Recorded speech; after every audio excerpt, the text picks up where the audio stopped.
அனைவருக்கும் வணக்கம். இன்னைக்கு ப்ரீ மார்க்கெட் அனலைஸ்ல எந்த ஸ்ட்ரைக் எப்படி இருந்தால் என்ன நடப்பதற்கான வாய்ப்புகள் இருக்கு அப்படிங்கிறத பார்க்கலாம். இது முழுக்க மேக்ஸ் கணக்கு அடிப்படையில் இருக்கக்கூடியது. நம்ம மார்க்கெட்டுங்கிறது டோட்டலி மேக்ஸ் படி தான் அது இயங்குது அப்படிங்கிறது தான் நம்மளுடைய தியரி. அது இன்ட்ராடேவாக இருக்கட்டும், இன்ட்ராடேல ஆப்ஷன் பை இன்ட்ராடேவோட முடிச்சிடணும். பொசிஷன்லாம் கிடையவே கிடையாது. Position investment best. Weekly level monthly level அதெல்லாம் போடுவேன். அப்புறம் அது இல்லாமல் நிறைய கால்குலேஷன்ஸ் இருக்கு. அதெல்லாம் பொசிஷனல் மேக்ஸ். அப்போ மார்க்கெட்டுங்கிறது மேக்ஸ் கணக்கு சார்ந்தது. அதை சார்ந்து நீங்க படிங்க. இந்த price action, open interest, indicators, moving average இதெல்லாம் அப்புறம் தூக்கி ஓர வைங்க. படிச்சதெல்லாம் ஓகே, வேலிட். அதெல்லாம் முதலீடுக்கு பயன்படலாம். ஒரு பேட்டர்ன்ஸ், இப்ப பேட்டர்ன்ஸ் இருக்கும். அது பிரேக் அவுட் ஆனா தான் அந்த பேட்டர்ன்ஸ் வேலிட். அப்ப அங்க கீழே இருந்து அந்த பிரேக் அவுட்டுக்கு மூவ் ஆகுது, அது அப்ப என்ன? அப்போ அதெல்லாம் அப்போ மேக்ஸ்ங்கிறது அது வேற கணக்கு. நீங்க போட்டாலும் ஒண்ணுன்னா ஒண்ணுதான், 10னா 10 தான். நான் போட்டாலும் கணக்குல ஒண்ணுன்னு வந்தா ஒண்ணுதான் ஆன்சர், 10னா 10 தான். அப்போ அதை சார்ந்து உங்க பகுதியில் யாராவது தெரிஞ்சவங்களோ இல்ல ஒருத்தர்கிட்ட கிளாஸ் போய் கத்துக்கணும் கூட கிடையாதுங்க, நீங்களே கத்துக்கலாம் ப்ராக்டிஸ் பண்ணலாம். என்ன வருட கணக்காகும், அவ்வளவுதான் விஷயம். அது கூட டிராவல் பண்ணணும், அப்பதான் கத்துக்க முடியும். ஓகேங்களா?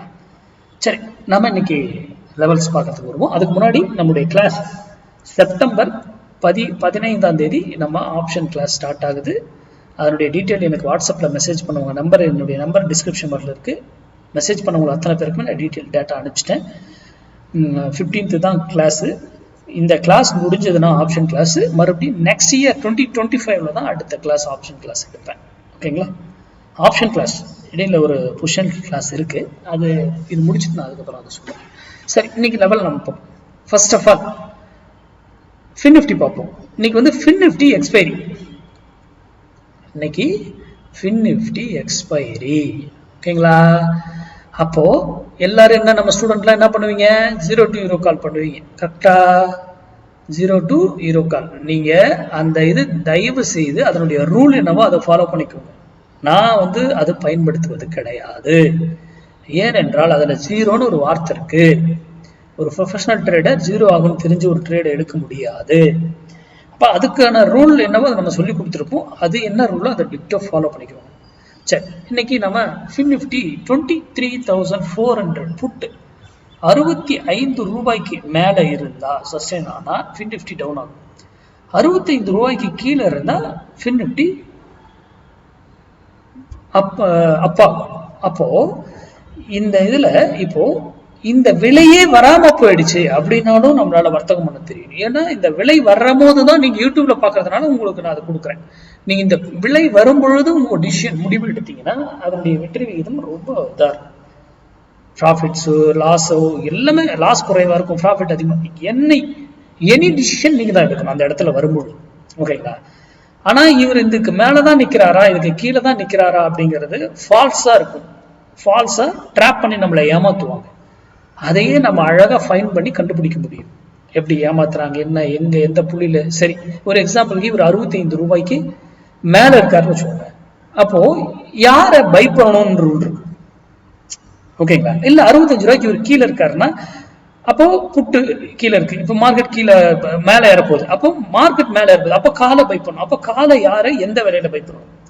ஏன்னா ஒரு ஸ்ட்ரைக்குக்கு ரிவர்சல் பாயிண்ட்ஸ்னு இருக்கு. ஒரு ஸ்ட்ரைக்குக்கு ரிவர்சல் பாயிண்ட்ஸ்னு இருக்கு. அங்கெல்லாம் போனா அதான் அந்த ஸ்ட்ரைக் ரிவர்சல் ஆகும். அப்போ அதற்கேற்றாற்போல் உங்களுடைய வர்த்தகத்தை பயன்படுத்துங்க. இது நிஃப்டி. Fin Nifty. நிஃப்டி இது பார்ப்போம்.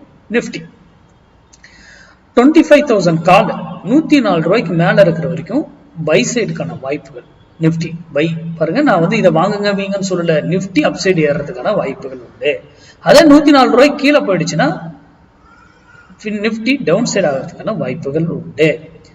எல்லாரும் என்னடா இது, எல்லாரும் மார்க்கெட்ல சப்போர்ட் அண்ட் ரெசிஸ்டன்ஸ் வச்சுதானே என்ட்ரி, இங்க சப்போர்ட் இது ரெசிஸ்டன்ஸ் சொல்லுவாங்க. ஆனா இவர் என்ன ஒரு சைக்கிள் தூக்கி போட்டு இங்க மார்க்கெட் ஏறணும். இதுதான் நாம ஆப்ஷன் பையர். அப்படிங்கும்போது மார்க்கெட்டுடைய சப்போர்ட் அண்ட் ரெசிஸ்டன்ஸை வைத்து ஒன்றும் பண்ண முடியாது. அதனுடைய இன்டெக்ஸ் வேல்யூ, டைம் வேல்யூ இதெல்லாம் வச்சு ஒன்றும் பண்ண முடியாது. ஏன்னா மார்க்கெட்டுக்கு டைம் கிடையாது. காலைல 9 எப்பயும் ஓப்பன் ஆகும், ஒன்றை பண்ணி முடியும். அது உங்களுக்கு எல்லாருக்கும் தெரியும். ஆனா ஆப்ஷன்ல டைம் வேல்யூன்னு ஒண்ணு இருக்கு. அப்போ மார்க்கெட்டுடைய சப்போர்ட் அண்ட் ரெசிஸ்டன்ஸ் வச்சு எப்படி நம்ம ட்ரேட் பண்ண முடியும்?